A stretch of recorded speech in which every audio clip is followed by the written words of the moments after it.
Look, I'm going to be honest with you.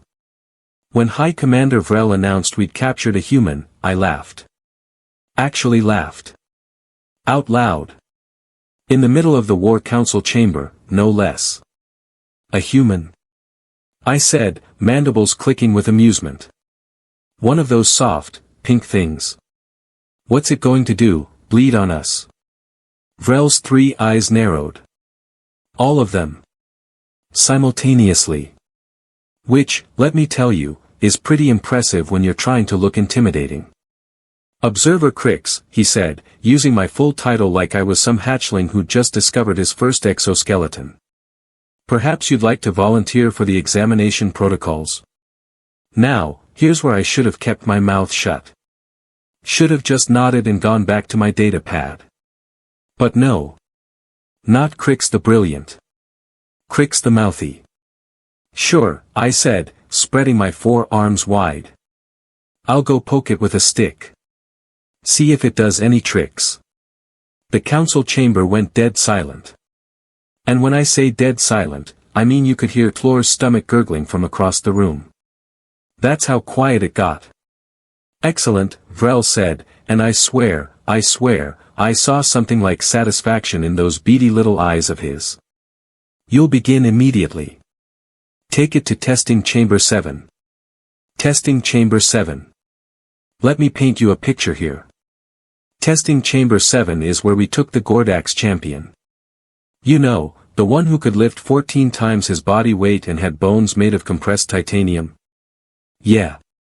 That guy lasted 6 minutes before his organs liquefied. Testing chamber 7 doesn't mess around. You're serious?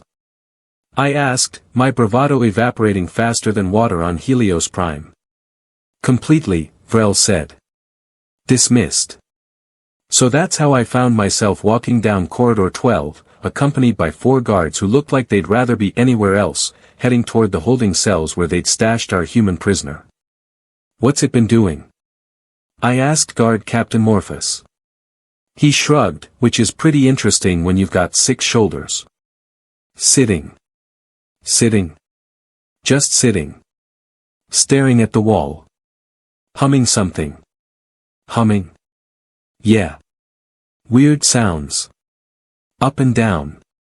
Sometimes it stops and laughs to itself. Oh, fantastic. We'd caught ourselves a defective one. Great. Just great. The holding cell door hissed open, and there it was. The human. Sitting on the bench, legs crossed, looking about as concerned as someone waiting for public transport. It was smaller than I expected. Maybe 6 feet tall, which is tiny compared to our average 8-foot warriors. Thin limbs. No visible armor plating. No scales. No exoskeleton. Just this smooth, pale skin covered partially by some kind of blue fabric.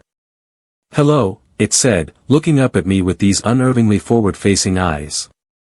You must be the welcoming committee. It spoke perfect galactic standard. Not even an accent. How long had they been studying us? I am Observer Crix, I said, trying to sound official. You are now a prisoner of the Talvek Empire. You will cooperate with our testing procedures, or you will be terminated.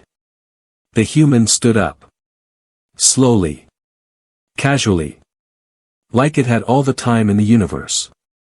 Testing procedures, it repeated, and I couldn't tell if that was a question or a statement. Sounds fun.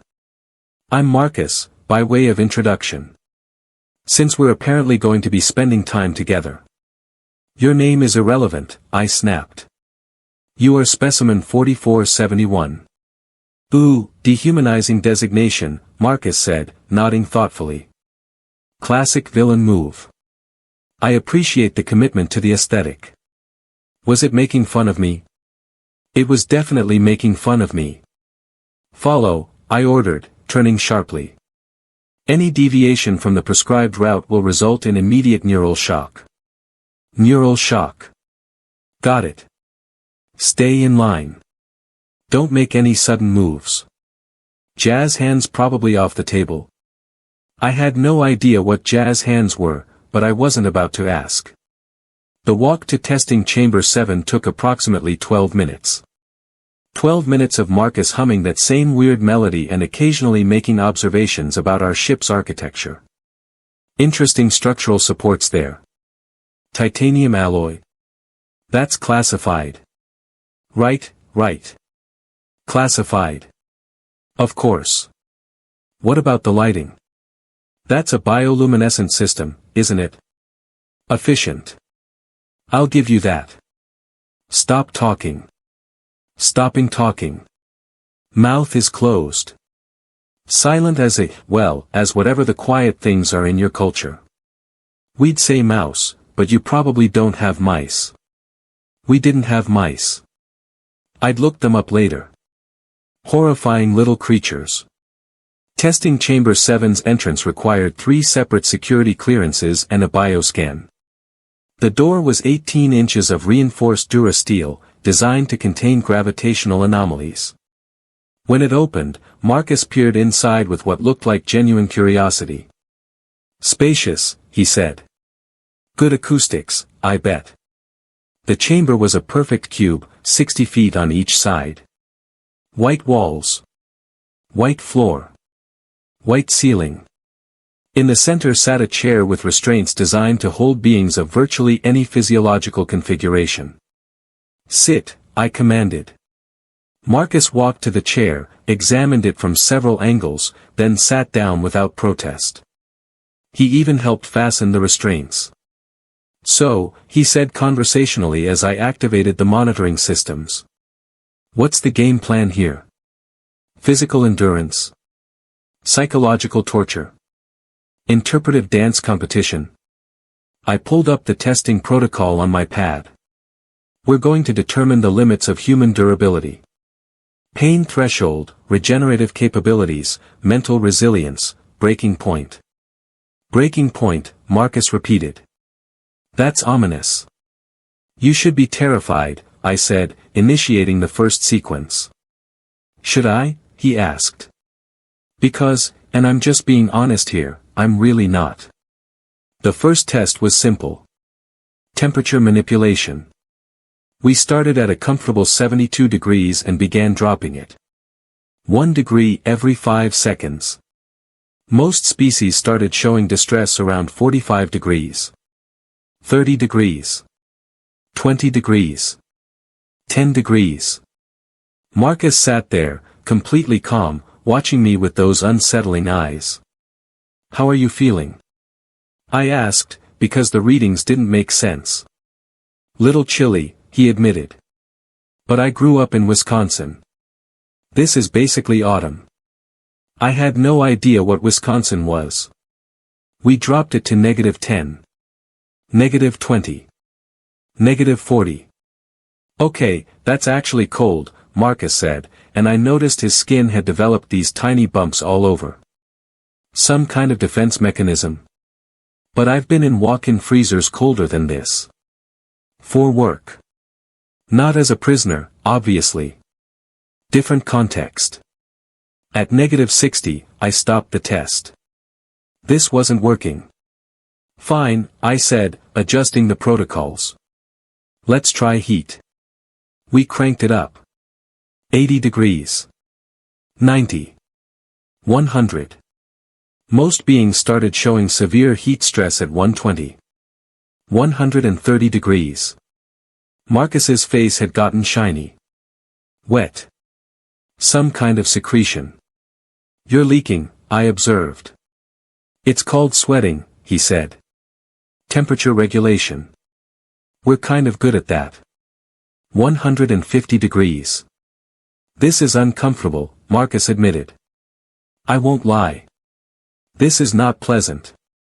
But I've been in saunas hotter than this. Voluntarily. People pay money for this on Earth.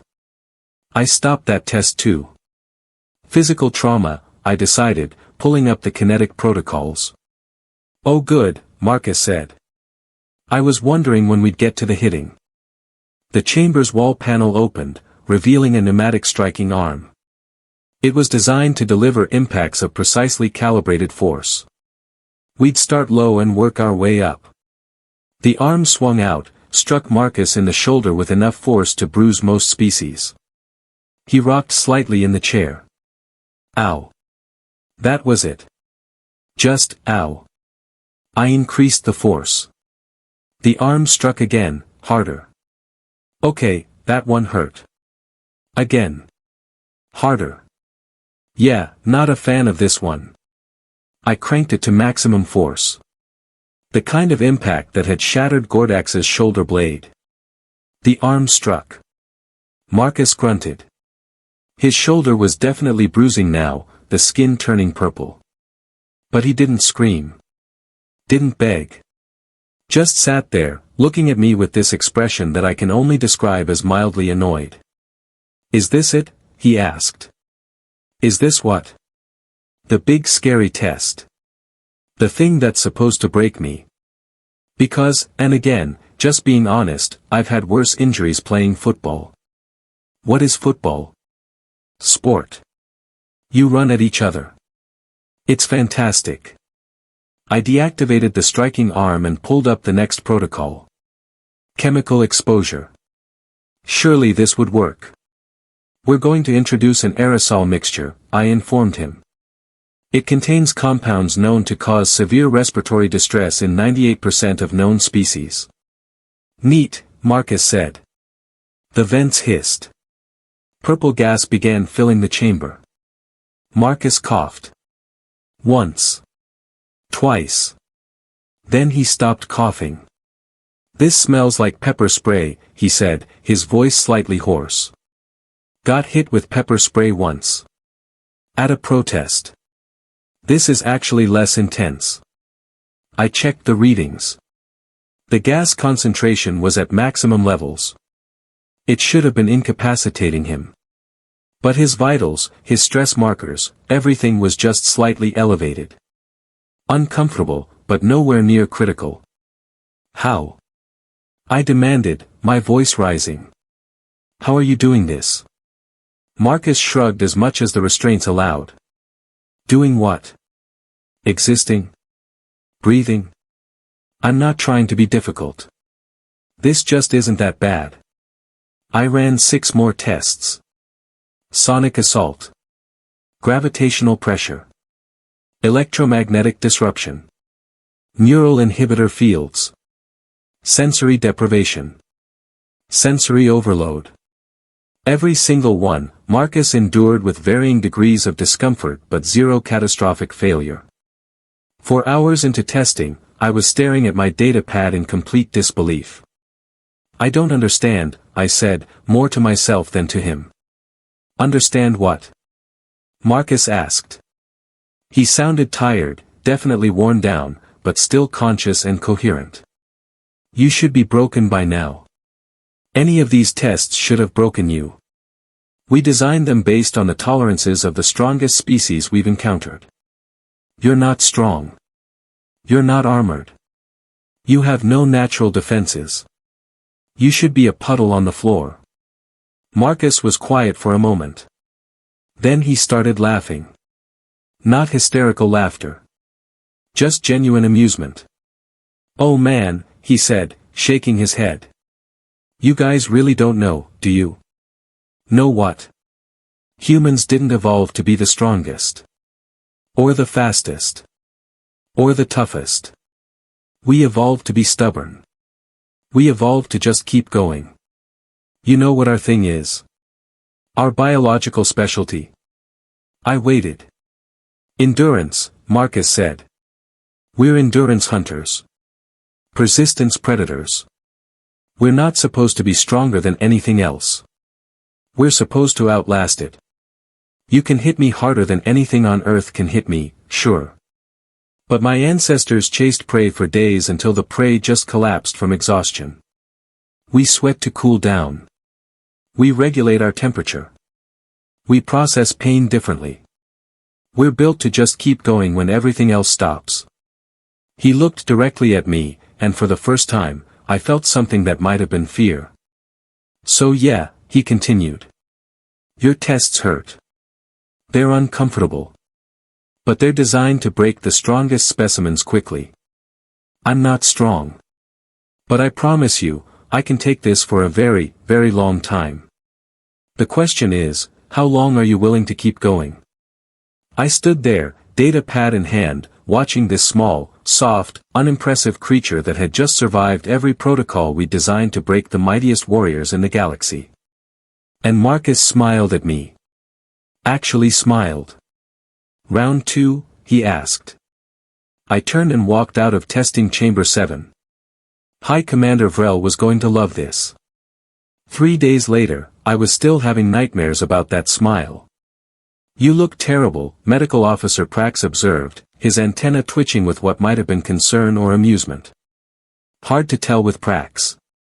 Thanks, I muttered, pouring my 4th caffeine supplement of the morning into my intake valve. Really appreciate the morale boost. The human is requesting to speak with you. I choked on my supplement. What? Specimen 4471, Prax clarified, though his use of the designation sounded almost sarcastic. He's been asking for you specifically. Says he has information about human capabilities that might interest the commander. It's a trap. Obviously it's a trap, Prax agreed. But Vrel wants you to go anyway. Of course he did. Marcus was exactly where I'd left him 3 days ago. Still restrained. Still in that same blue fabric. Still looking far too comfortable for someone who'd been subjected to tests that would have killed most beings twice. Crix, he said brightly when I entered. My favorite torturer. How've you been? I am not a torturer, I snapped. I am a scientific observer. Right, right. Scientific observer. That's what we're calling it. Very professional. He paused. So, did you get in trouble? You look like you got in trouble. I don't see how that's relevant. It's extremely relevant. See, here's what I'm guessing happened. You went back to your boss, said hey, the human won't break, and he said something like, well then, try harder. Am I close? He was irritatingly close. What do you want? I asked. To make you an offer, Marcus said, his tone shifting to something more serious. Your tests are designed wrong. Not your fault. You don't understand human physiology. But I do. And I'm willing to teach you. I stared at him. Teach me? Yeah. Full breakdown. What makes humans tick? Our strengths, our actual weaknesses, how we think, how we fight. Everything you'd need to know if you ever actually encountered human military forces. And why would you betray your species? Marcus laughed. Betray? I'm not betraying anyone. I'm trying to save your lives. That stopped me cold. Save our lives? Crix, buddy, pal, friend I've known for approximately 4 very unpleasant days, Marcus said, leaning forward as much as the restraints allowed. You captured me by accident. Your scout ship happened to be in the wrong place at the wrong time when my transport had engine failure. You got lucky. But if you think humanity doesn't know about your empire by now, if you think we haven't been watching you expand through this sector, you're delusional. My blood went cold. Well, colder. It's always pretty cold, being a Talvek. You're bluffing. Am I? Okay, let me tell you what's happening right now. Right this second. There's a human fleet mobilizing. Probably around 200 ships. Nothing massive. We don't need massive. They're tracking this vessel. They've been tracking it since you grabbed me. And in approximately 4 days, they're going to show up and politely ask for me back. We have superior technology, I said, but my voice sounded weak even to my own auditory receptors. Do you, though? You have stronger shields. Faster engines. Better weapons. All of that is true. But here's the thing about humans. Marcus's expression turned deadly serious. We don't fight fair. We don't fight honorably. We fight to win. And we're really, really good at learning. Learning? Every engagement we've studied of yours, every battle recording we've pulled from debris fields, every tactical pattern you've ever displayed, we've analyzed. We've run simulations. We've adapted. Your empire fights like you test prisoners. Overwhelming force applied directly until the target breaks. Efficient. Brutal. Predictable. And humans? We're annoying, Marcus said simply. We'll hit you from angles you don't expect. We'll sacrifice resources in ways that don't make sense until suddenly they do. We'll keep coming back. Remember what I said about endurance? That applies to warfare too. You'll win battles. Lots of them. But wars? Wars are about who's still standing at the end. And humans are built to still be standing. I was quiet for a long moment, processing this information, trying to determine if it was psychological warfare or genuine warning. So your offer, I finally said. You'll tell us about human capabilities so we can what? Surrender preemptively? No, Marcus said. So you can negotiate. Look, I don't want a war. You definitely don't want a war, even if you think you do. But if your commander keeps me here, if he tries to use me as leverage or parade me around as a trophy, that negotiation window closes. The fleet shows up, things get messy, people die. Lots of people. On both sides. And if we release you? Then I go home, file a report saying I was treated professionally, if uncomfortably, and recommend that humanity and the Talvek Empire establish diplomatic relations instead of shooting at each other.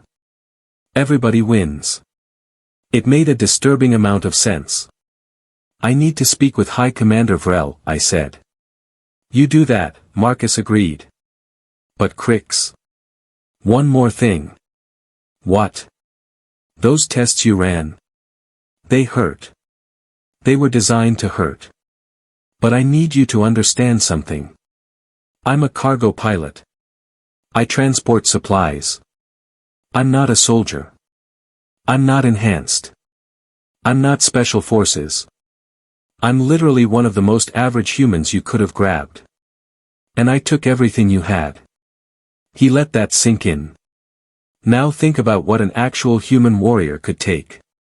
Think about what someone trained for combat, someone who chose violence as a profession, someone who's mentally prepared for torture and conditioning. Think about what they could endure. I didn't want to think about it. But I couldn't stop thinking about it. Vrel listened to my report in silence. All three eyes remained fixed on me the entire time, which was deeply unsettling. A bluff, he finally said. Sir. The human is bluffing. Trying to frighten us into releasing him. Classic psychological manipulation. With respect, Commander, I don't think he is. Then we'll test that hypothesis, Vrel said, bringing up a tactical display.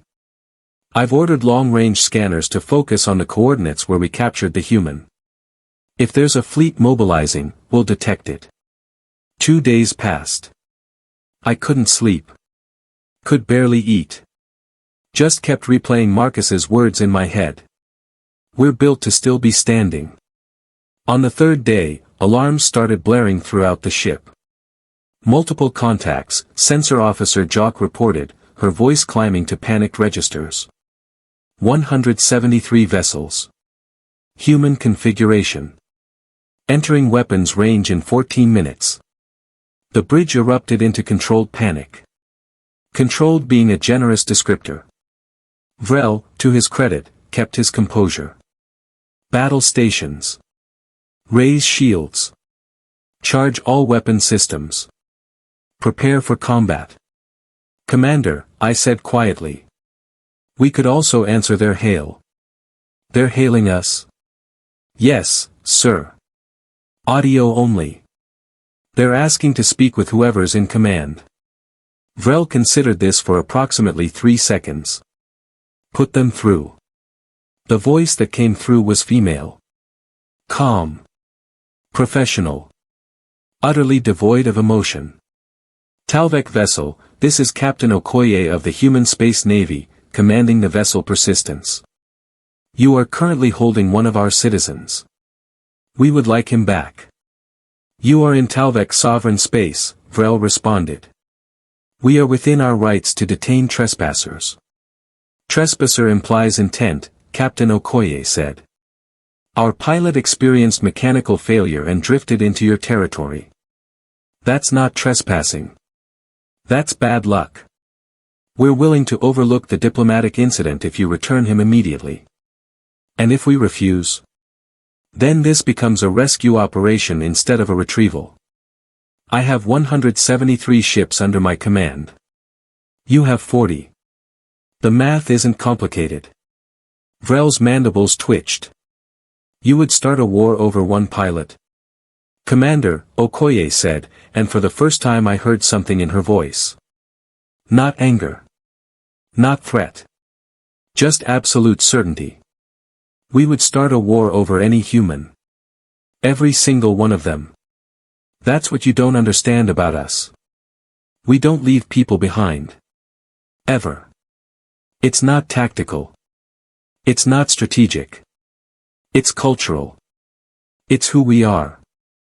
Now, are we retrieving our pilot peacefully, or are we doing this the difficult way? Vrel looked at me. I looked at my data pad, which was still showing Marcus's test results. The results that said this average, unremarkable human had survived everything we designed to break champions. Sir, I said quietly. I recommend we return the prisoner. 10 minutes later, I was escorting Marcus to the docking bay where a human shuttle was waiting. Told you, Marcus said cheerfully. You did. No hard feelings. I thought about that. Your species is terrifying. Yeah, Marcus agreed. We really are. But we're also pretty good at being friends. Better at that than at being enemies, honestly. Less exhausting. You should consider it. The shuttle was waiting, bay doors open. A human in military uniform stood at the entrance. Marcus started walking toward it, then stopped and turned back. Hey, Crix. Yes. Thanks for not being a complete monster. I know you were just doing your job. But you listened when it mattered. That's rare. I'll mention that in my report. Then he was gone, boarding the shuttle, disappearing into the vessel that would take him back to the fleet. The human ships left 3 hours later. No shots fired. No threats exchanged. Just a simple departure. High Commander Vrel called me to his office that evening. You were right, he said simply. Sir. The human. He wasn't bluffing. I reviewed the tactical data. If we'd fought them, we would have lost. Not immediately. But eventually. They had countermeasures for every weapon system we possess. They'd studied us. What do we do now? I asked. We adapt, Vrel said. And we don't underestimate them again. Ever. The humans are not like other species. They're not conquerors. But they're survivors. And survival is the most dangerous motivation of all. I thought about Marcus sitting in that chair, enduring test after test, never breaking. Never screaming. Just outlasting everything we threw at him. Their strongest warrior failed in 6 minutes. A human didn't even sweat. Well. He did sweat. But that was kind of the point.